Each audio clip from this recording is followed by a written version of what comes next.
and welcome to the Nexus NexCast, episode 21. Today, we are honored to have with us Tom Bluewolf, who is the founder and director of Earthkeepers One Tribe Trading Company, which is an organization dedicated to the manufacturing and distributing of a broad menu of healing products and educating people of all ages on the importance of the relationship between themselves and the earth as a family, as a organic system of spirits and souls that have been brought here to experience life and to learn about the wonderful things that this life has been given to us to learn. Now, Earthkeepers and Tom Goodman, and Tom Bluewolf, has been someone who has been a part of my journey for the last at least 2 decades. We have been involved with creating music and doing ceremony in a number of ways that has been extremely profound and very important in my life. So with that, I would like to introduce Tom Bluewolf. And Tom, why don't you take a few minutes and tell us about Earthkeepers and about yourself and some of the amazing things that you've been involved with in bringing the indigenous traditions, teachings, and wisdom to those that need to know this fascinating history and story. Well, thank you for that introduction, Robert. As you said, we've known each other for a long time, so I'm honored to be here with you today and share this particular earth walk in this way.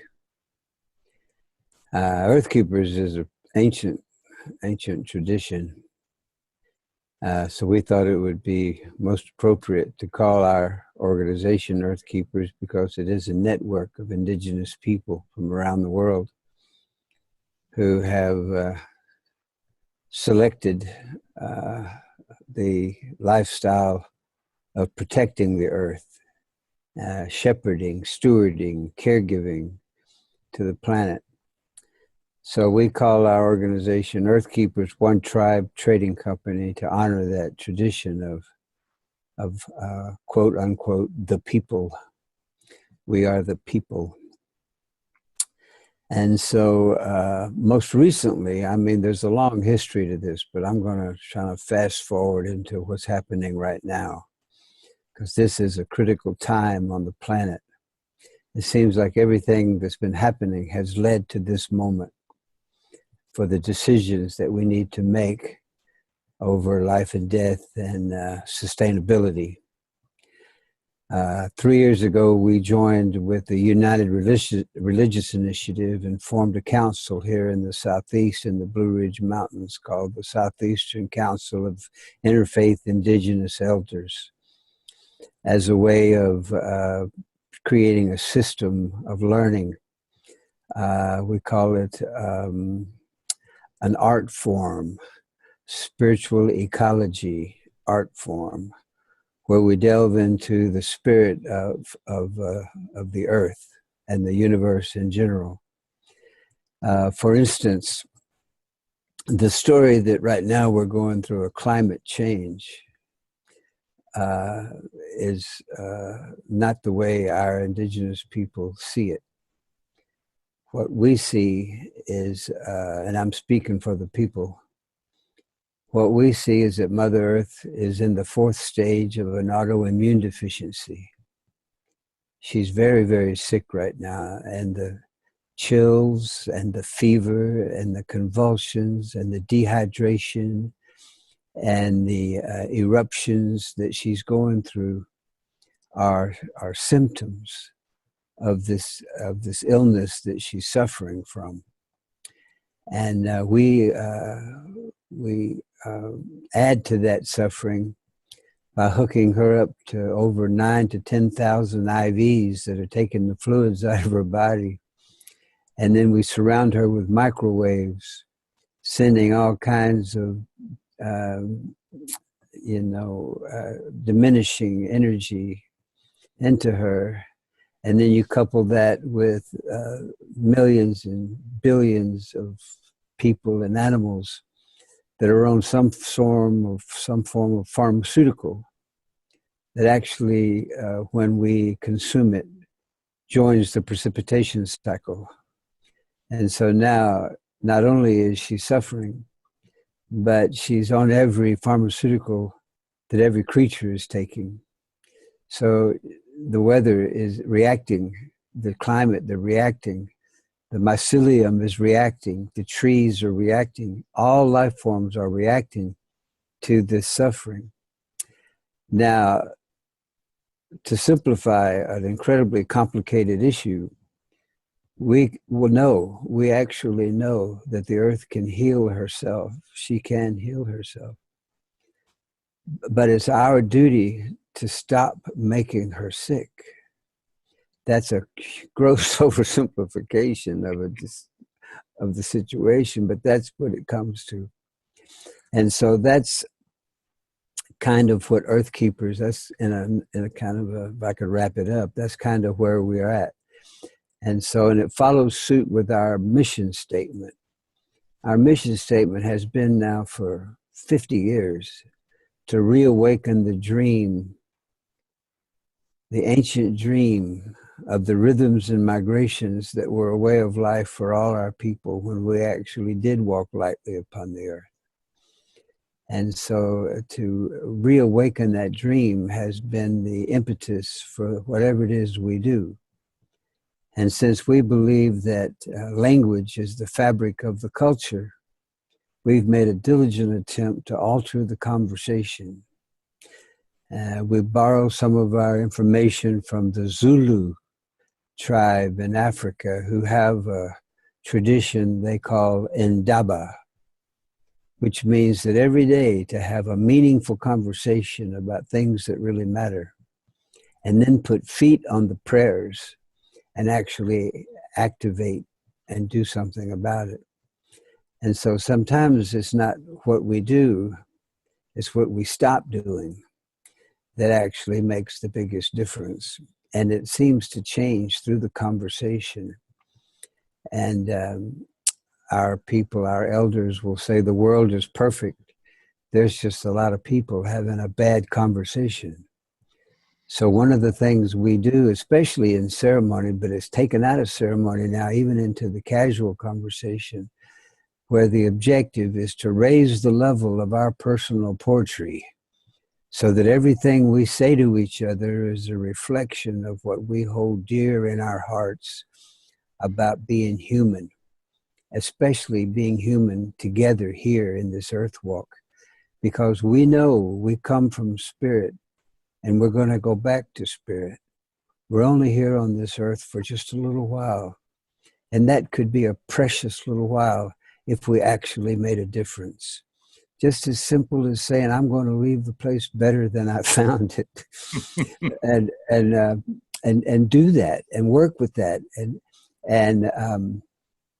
So that's a little bit about where I'm at right now and what I'm involved with. And one of the manifestations of this spiritual quest is to create products that, and the motivation behind these products was to have this conversation.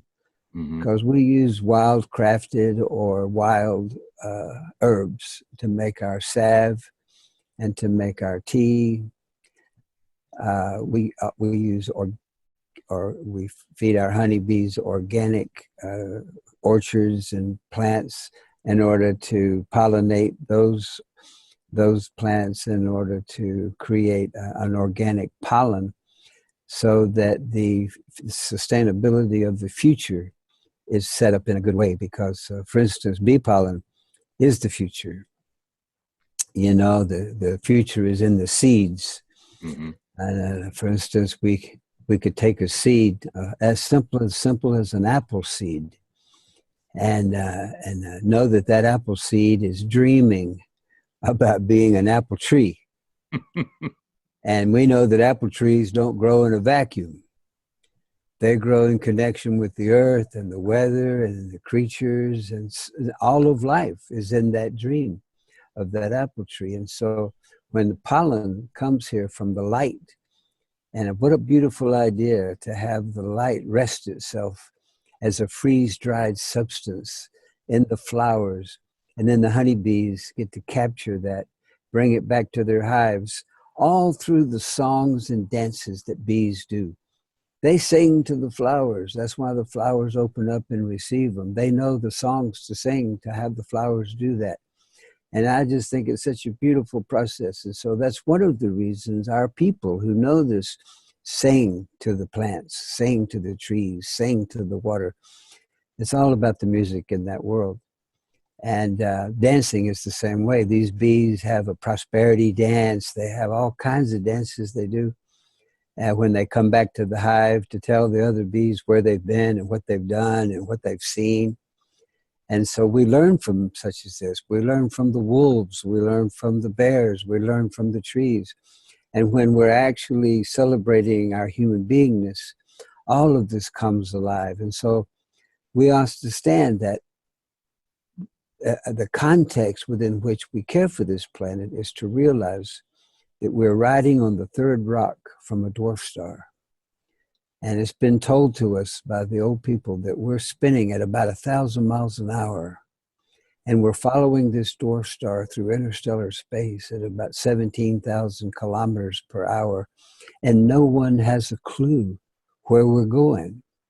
So it's kind of the most amazing cosmic joyride in anybody's prophecies or anybody's story.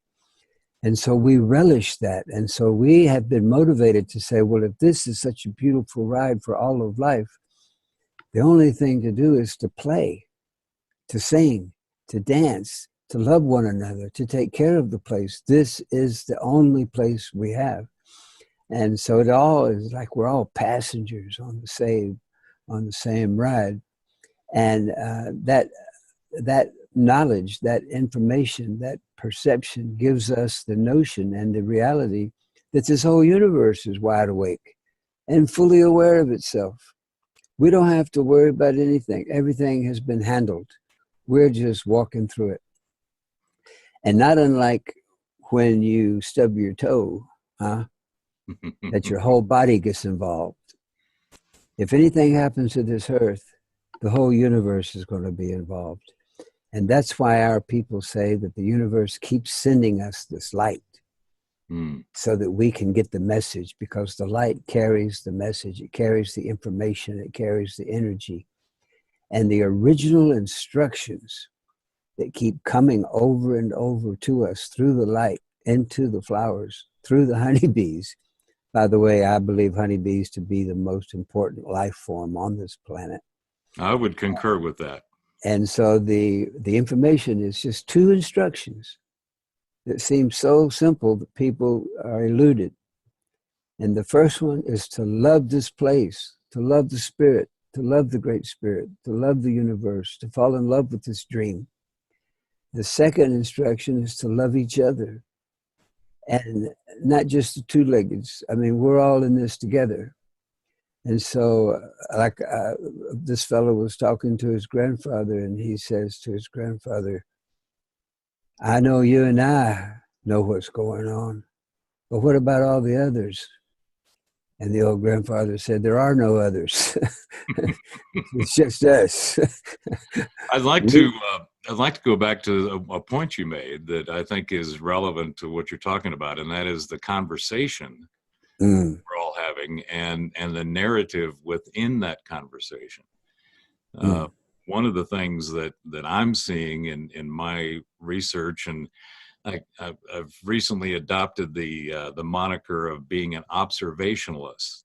And one that is an objective observationalist, because as I've looked at the narrative that's been curated across time and various cultures, there seems to be a very specific packaging, if you will, of the content within that narrative that it seems to have gone askew. And I think this is analogous to what you were talking about in people having a bad conversation. There's a lot of conversation going on, but that conversation is not filled with organic content, if you will. Organic in the sense of what is real, like the point you were making regarding the flowers and the seeds and light, and how bees are the propagators of these things. They're Right.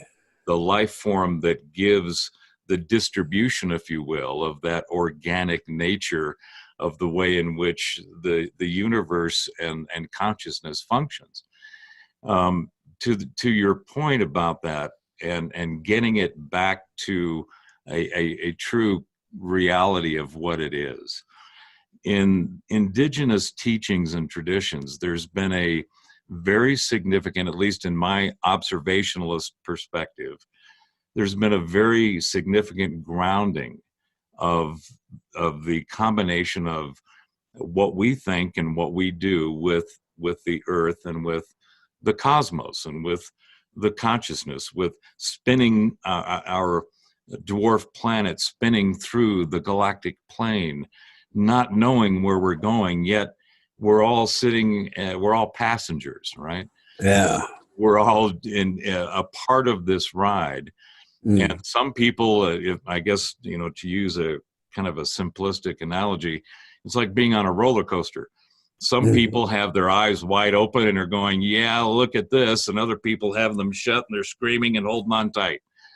Where do you think we are in the current state of consciousness and the human conversation as it relates to where we are today and where we're going forward?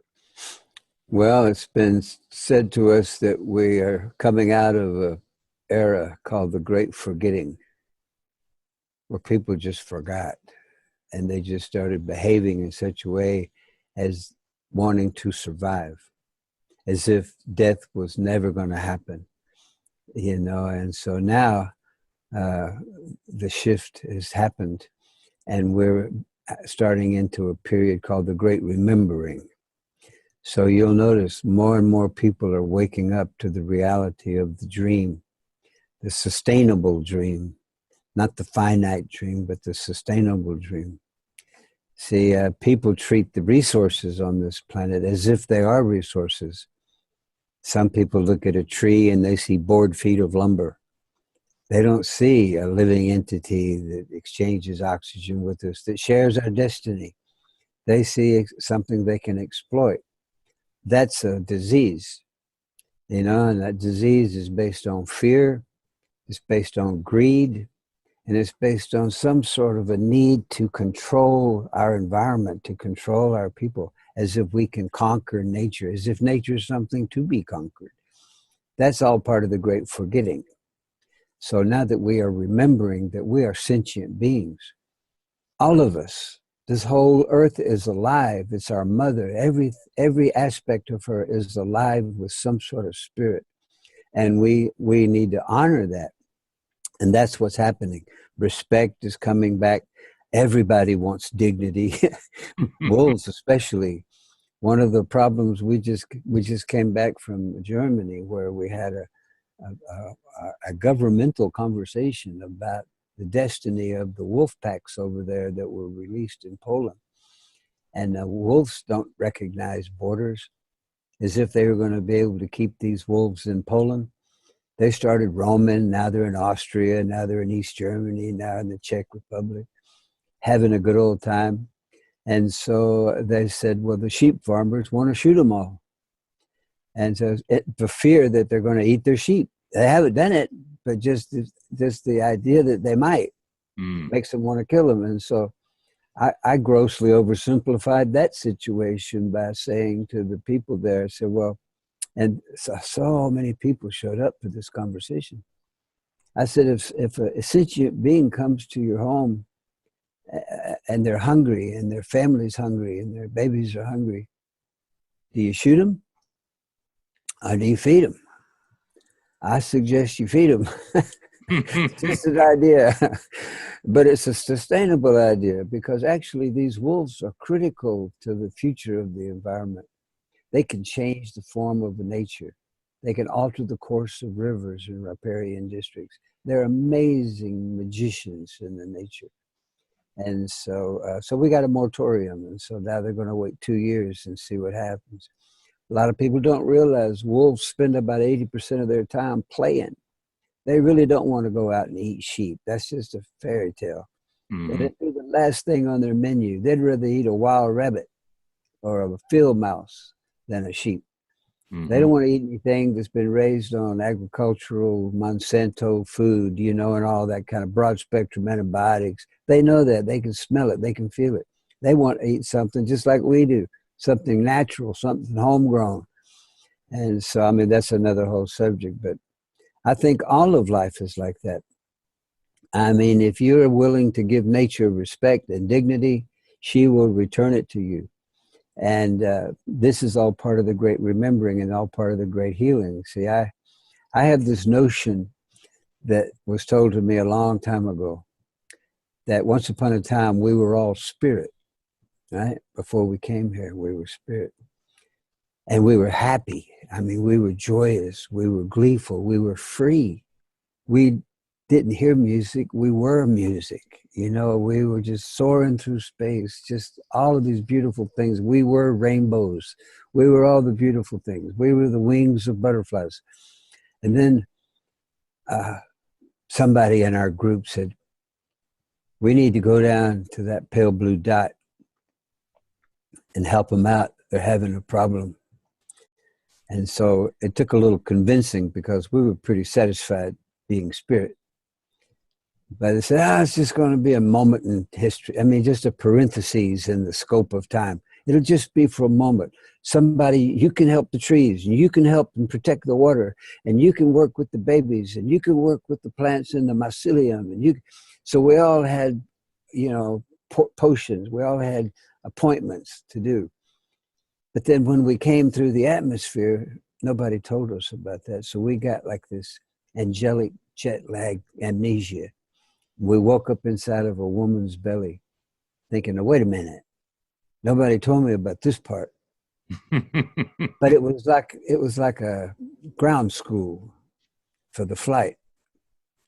And so we spent 9 months learning how to listen to the heartbeat, learning how to listen to the water flow, really appreciating that our food just shows up. We don't have to worry about it. And that all we have to do is keep the faith, move towards the light, and expect a miracle. Now, we're coming up to the end of the first segment here, and what you talked about as far as the great forgetting, and now we're coming into a remembering, is something that I'd really like to explore more of in the second segment. It seems to me that there is this curated narrative that, in fact, I'm going to start a series called The Beginning of the End. And it's about the curated narrative of all things in the knowledge stacks that people use in order to define the world around them and within them. And it really seems to me that there is this curated narrative across all these different knowledge stacks, from theology to philosophy to science to health to the cosmos, is about to be overturned. And I think that it relates to what you mentioned regarding this great forgetting and awakening. So let's get into that in the second segment. And with that, we are at the end of the first segment, and we will take a short intermission, and we'll return on the other side with Tom Bluewolf of Earth Keepers, and we'll talk more about indigenous teachings, traditions, and wisdom, what it means for us today and going into the future. Stand by, and we'll be right back.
And welcome back to the Nexus NexCast, episode 21, with our special guest, Tom Bluewolf of Earthkeepers. Today we're having a conversation about Indigenous teachings, traditions, and wisdom, and really about having a conversation, about changing the curated narrative that for so long has essentially been shackles on the minds and the spirits of all peoples across the planet and throughout time. And the fact that we believe that we are, as Tom mentioned in the first segment, coming out of a time of forgetting and coming into a time of awakening. And as we were talking about at the end of the first segment, there is a great awakening to the realization of what reality and the actual essence of what it means to be a spirit having a human experience, our carbon-based units, if you will, that where our consciousness inhabits this carbon-based unit, and all of the life and all of the manifestations of the materium that makes up this beautiful pale blue dot that all life, two-legged, four-legged, multi-legged, furry and not, all are living and inhabiting together and having what has been a not so good conversation and is now transforming into a more positive, more harmonious conversation. So to that point, Tom, as you have said in the first segment and in many discussions we've had before, this conversation that everyone is having seems to be going through a transformation. We're coming from that time of forgetting of who we are, why we are, where we are, and what's going on as we interact with one another, to a time of awakening. And some of the elements of that awakening are extremely profound, yet so subtle and simple. Things like you were mentioning regarding the bees and pollen and the seeds and light, and how important it is to really take care of and make sure that you have seeds that you can then plant and harvest going forward. How do you see this transformation happening in the works that you're doing with the councils and being able to share your wisdom and experience with other peoples around the world? Well, one of the most dynamic aspects is ceremony, rituals, and rites of passage. When we conduct a ceremony that honors our ancestors in such a good way, it is transformational to realize that we are the ancestors of the future. So in several hundred years, when they look back, it's going to be our handprint on the cave wall. And they're going to be wondering what it is we did and why we did it. So we owe it to our ancestors and we owe it to the future generations to become the best stewards and shepherds and caregivers of this dream that we can possibly do. It gives the whole dream dignity and honor and respect. Our people believe that really there are so many dimensions, and it's been confirmed that human beings can only see about 2% of what's going on. Other animals can see things we can't see. They can hear things we can't hear. So there's many dimensions out there that we are not part of. And so it's almost arrogant for us to think we know what we're doing. I think that's why it's so critical that we go into ceremony often and honor this process. If in fact everything is frequencies and energies and vibrations, and then it's all an illusion, then we could actually say the universe will rearrange itself to accommodate our perception of reality. And when we change the way we look at things, the things we look at actually change. We start seeing the bees as being critical creatures. We can watch them sing and dance if we actually look and see and not just glance and overlook the essence of what's happening. The essence of life itself is keeping the dream alive. Keeping the dream alive is called sustainability. I had a fellow call me one time and he said, at an army base, one of his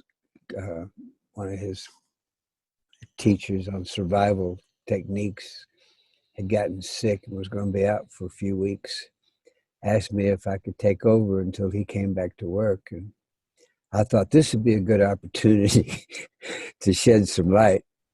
And it was a colonel, right, in the Army. And I said, well, Colonel, we don't really teach sustainability because nobody is going to survive this mess. You know what I mean? We're all going to die. We got to check out to get out of here. You know what I mean? So if you want to stay alive, you're in the wrong game. I said, what we do teach is how to have meaningful relationships, because that's sustainable. And then I heard this silent pause. And he went, he said, we don't do that touchy-feely stuff down here. I said, wait a minute, you got me all wrong. And so that's part of the sleepwalking. That's part of the sleepwalking. If you actually think you can survive this, he says, well, what if my troops land into a hostile environment? I said, environments aren't hostile. You bring the hostility with you when you come. And so it's just like looking for love. Love is all around us. We just have to remove the obstacles that prevent us from seeing it and feeling it. And so that's, to me, what you were alluding to with the Great Awakening, the enlightenment, the new beginnings, the waking up. You actually we're removing the obstacles that are in our way from seeing the beauty of life, from feeling the love associated, from feeling the strength and courage of what it means to love somebody deeply and being loved by somebody deeply. That's all part of the remembering, because once upon a time it was that way. I mean, 1491 was probably the last good year here in Turtle Island.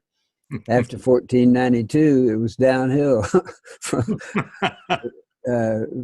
all of the rearrangements and all of the torment that Mother had to deal with from this, what we call the infection, you know, the colonization.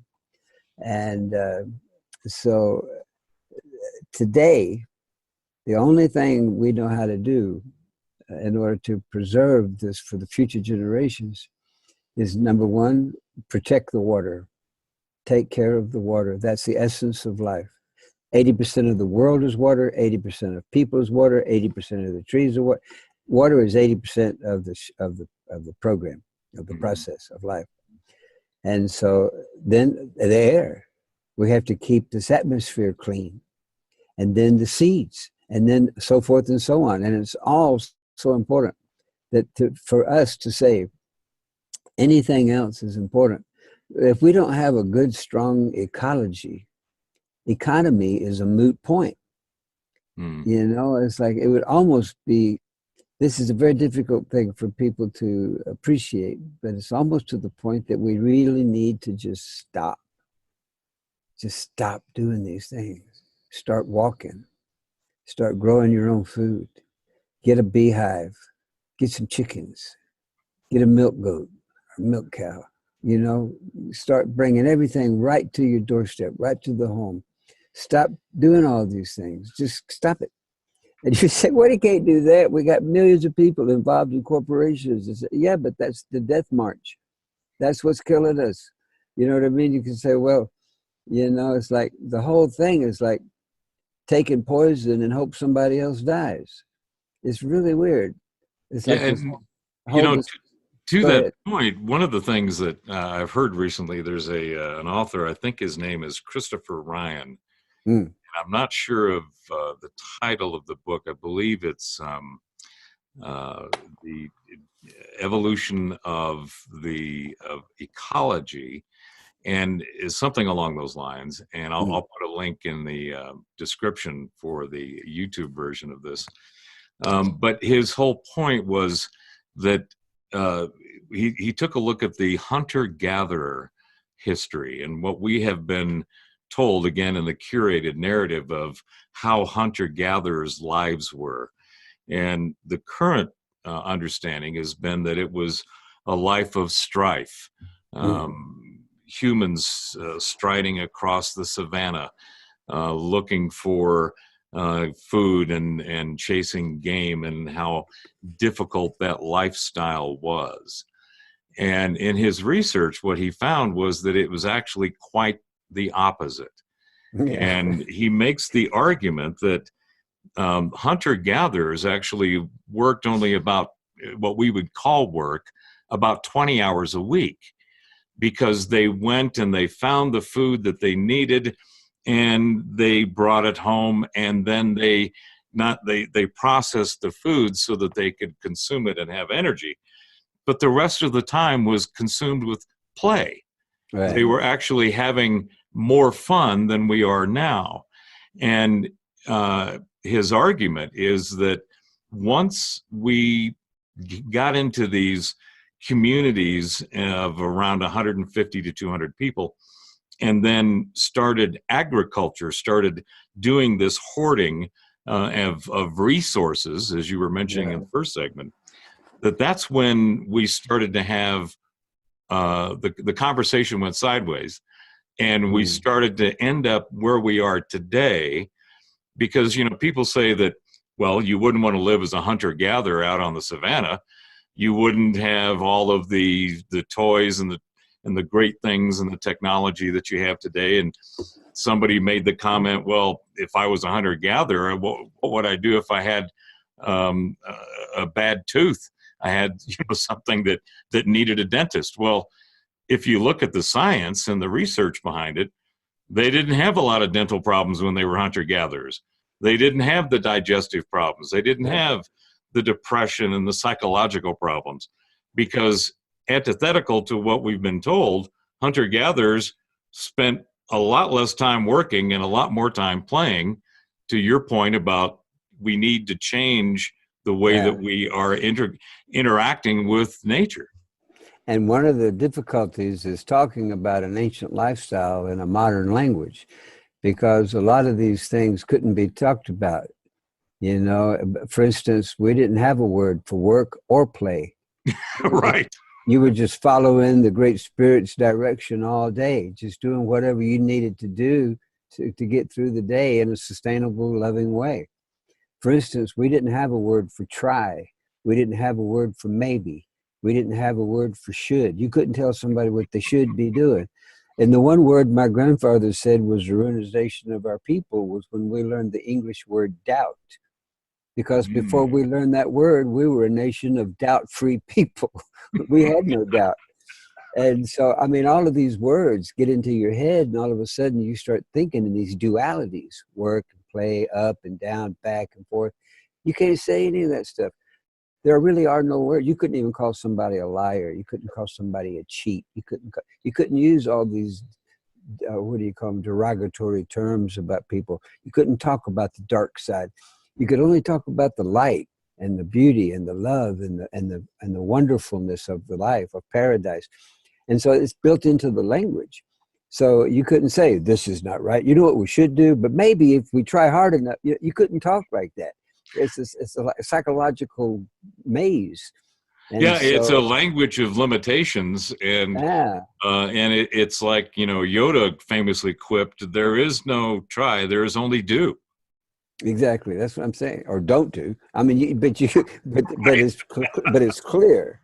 Right. And so it's difficult. That's why I tell somebody, I said, if you're going to talk about a tribe, you need to learn that tribe's language, because then you would know how they relate to life itself. Because you can't talk about any tribe in the English language, because they don't think like that. You know what I mean? They don't have those thoughts. Most tribal people that I've ever run into, if not all of them, speak from the heart. They don't speak from their heads. They use their heads like we use devices. They figure things out. But when they talk in council, when they talk to people, they speak from the heart.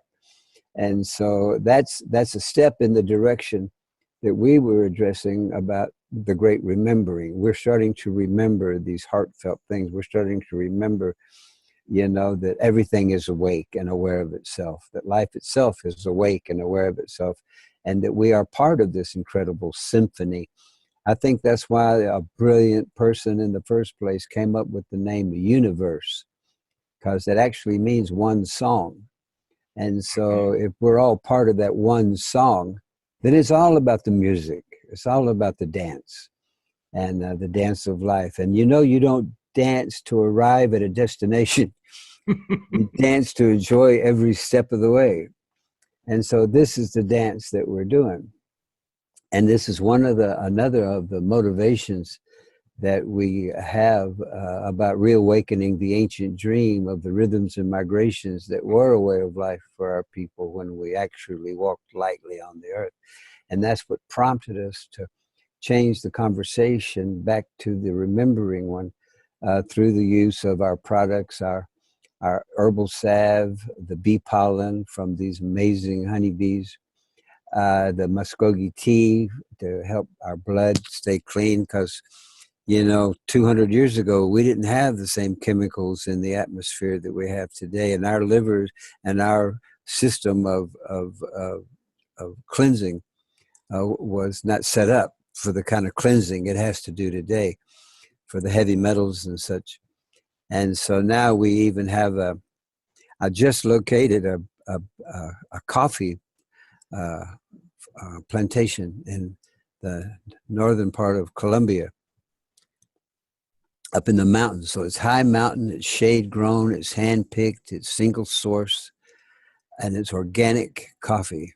What really captured my heart was to find out that the ladies of the village sing it to sleep at night, and they sang it wake up songs in the morning. So I thought, this is the kind of coffee that you want to share with somebody when you do want to have a deeper conversation about things that really matter.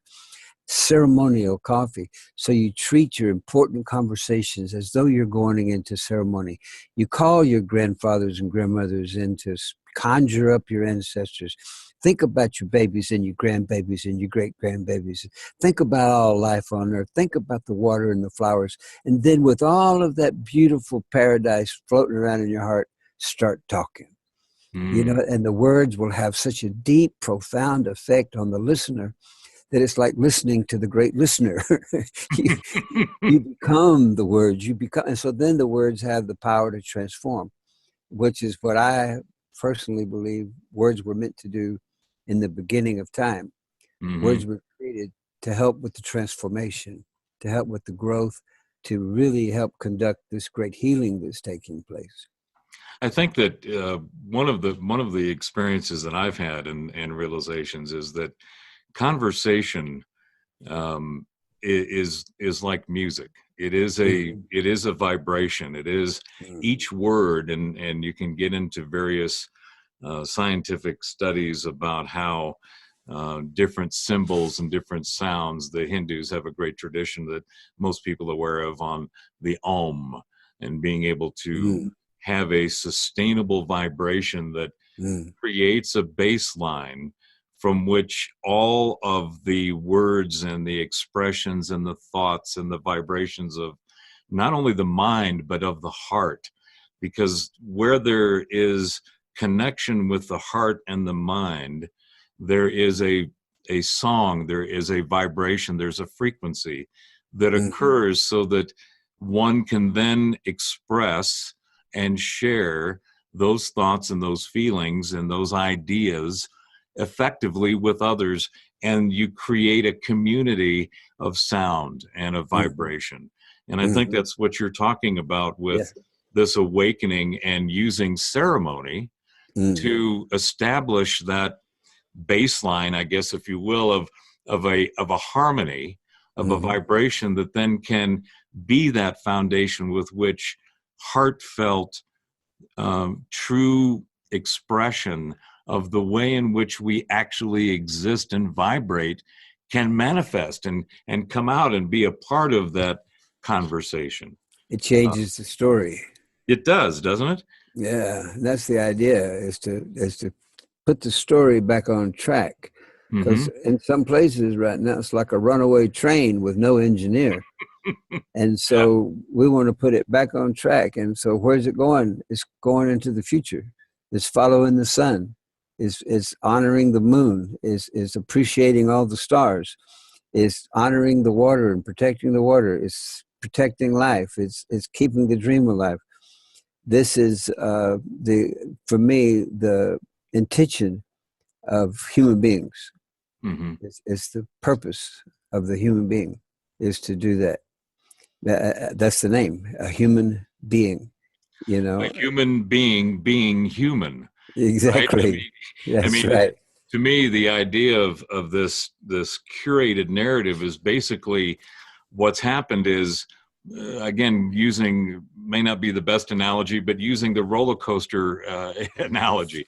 Yeah. If you're sitting on a roller coaster and you're in a seat that doesn't have any cushions and it's got rocks in it, you may be enjoying the ride, but you're not sitting in a good seat and it's uncomfortable. Whereas if you change your seat by changing your vibration, and maybe you're in a big comfy recliner, if you will, on this roller coaster, you're going to have a better experience. You're going to be changing that narrative and the vibration within that narrative to where I'm sitting comfortably here and I'm enjoying the ride and I'm seeing what's coming ahead. And I'm able to look at it more objectively, sans anybody else's curated narrative and discourse in the way that they're trying to tell you you're not on a roller coaster, or you're on a roller coaster and it's not going up and down, you're going straight. Well, I'm experiencing up and down. So you're telling me one thing, my experience is telling me something else. And fortunately, I've set a seat where I am comfortably being able to observe the ride that I'm on. Yeah. And I'm looking at it so that I can see without any filters what it is that I'm currently experiencing and what's ahead of me. And to me, that's really the important thing that in a metaphorical way that is happening and that people are starting to become awakened to. It's like, I've been given this crappy seat. Well, I can change my seat. I can change where I'm sitting, and I can change the visage that I have of what I'm currently experiencing and what's in front of me to a more harmonious experience that gives me a better view. And it gives me a better understanding of what it is that's around me and where I should be going, as opposed to where somebody's directing traffic and saying, no, you need to go over here, or you need to believe this, or you need to see it this way, or you need to change the way that you think. And I think that the things that you're talking about and having a better conversation, starting with ceremony, like you were talking about the coffee. I mean, the simple thing of being able to realize how important it is that these women are singing it to sleep and they're singing it awake. And how beautiful is that in relation to our own experiences being humans being humans. That's right. That's right. Well, it's just like I said, what I was told, when you understand that the universe rearranges itself to accommodate our perception of reality. That Persian poet, Rumi, he said something that I think a lot. I think this a lot, how important this is. It's simple, but it's so important. He said, close your eyes, fall in love, and stay there. Because he said, every decision you make after that will be made from a place of love, and it'll always be a good decision. And so he said, any decision made in a space of love is a good one. And so I think, that is so simple, but it's so challenging, but so simple. You know what I mean? You can say, don't be distracted. Don't be derailed. Don't be despaired. Don't be despondent. Don't be depressed. Don't be disconnected. Don't be in denial. Just fall in love and stay there. I said, well, that's not as easy as it sounds. Like, oh yeah, it is. No, it's not. Yeah, it is. You know what I mean? So that challenge of finding a place, like you said, a good seat at the at the life show, you Mm-hmm. know, life Mm-hmm. show. Find yourself a good seat.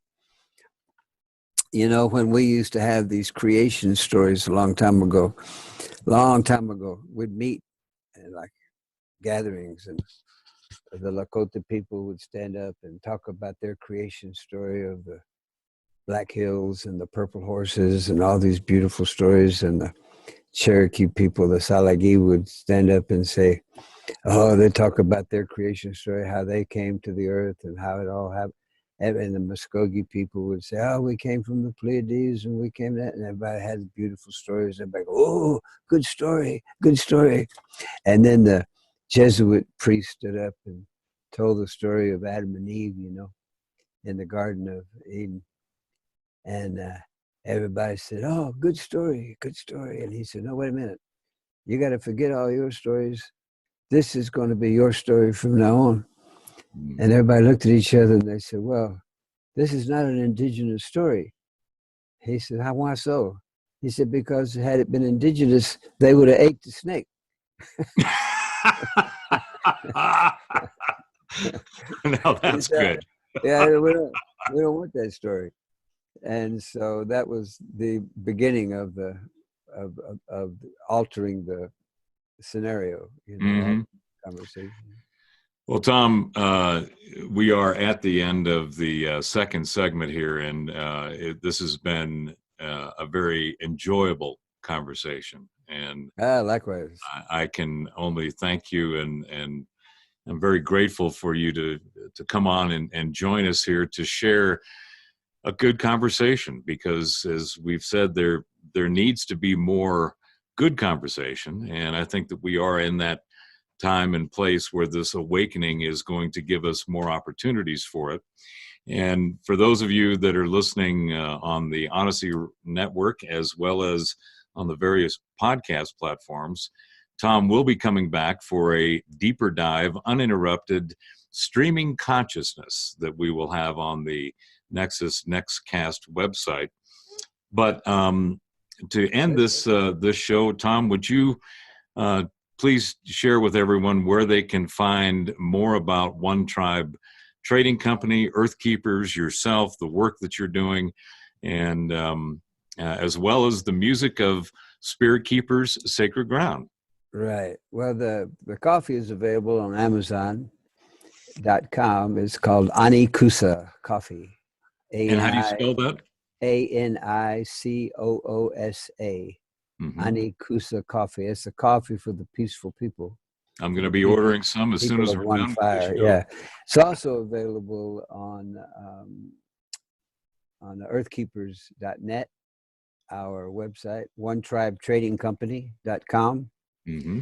We also have a presence on Facebook. We have Earthkeepers page on Facebook where you can purchase the products on Facebook. Mm-hmm. And Muskogee tea, Earthkeepers herbal salve, and Earthkeepers organic bee pollen. They're all available. And the tea and the salve are available on Amazon as well. The pollen is available through Earthkeepers website. Outstanding. Well, I can say that I have been a consumer of all of those products for the last couple of decades, and they are the finest that I've had, that I've been able to experience. In fact, my daughter, as an example, empirical data, when she was pregnant with both of my grandsons, she used your salve on her belly, and while she was pregnant, and she came out with 0 stretch marks. So for I've those, heard that. That's amazing. I've heard that before, and so yeah. I hesitate to say to people all the things that have been touted to me by consumers who have used these products, but I'm a believer. Yeah, well, my daughter is, and I am as well. As I said, I've been a consumer for quite some time.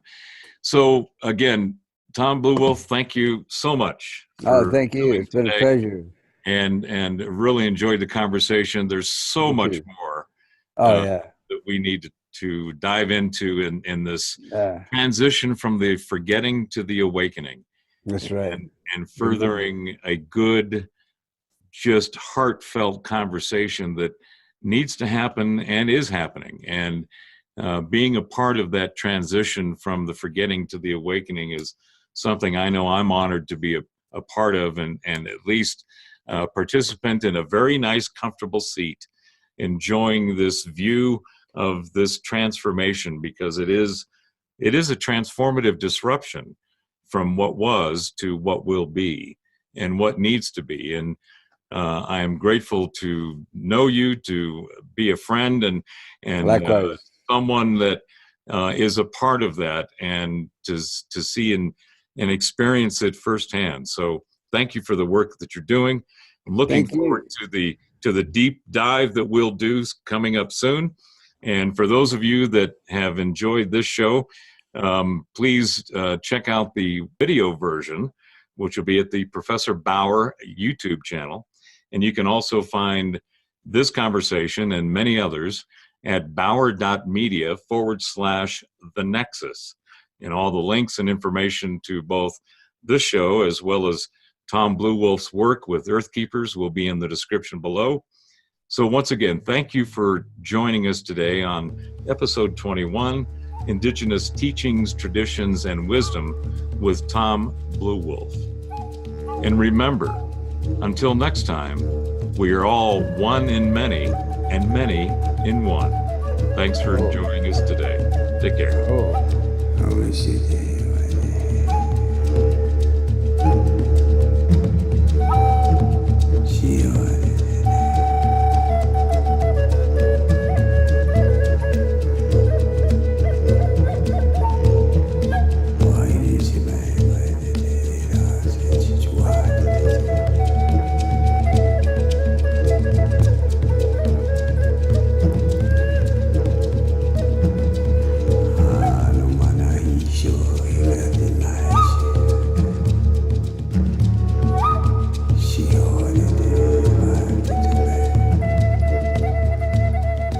Thank you for joining us today on the Nexus NexCast. If you find this information and this show valuable, please share, like, and subscribe in all of the normal ways and fashions on the various platforms where you can find the Nexus NexCast. All links to the information provided during the show will be available in the description area below this video and on the Nexus website at bauer.media/the Nexus. The Nexus NexCast is heard every Tuesday and Friday on the Odyssey Radio Network at 11 p.m. Eastern Time. Until next time, remember that we are all one in many and many in one. Live accordingly and do your best to be a positive influence on yourself and the world around you.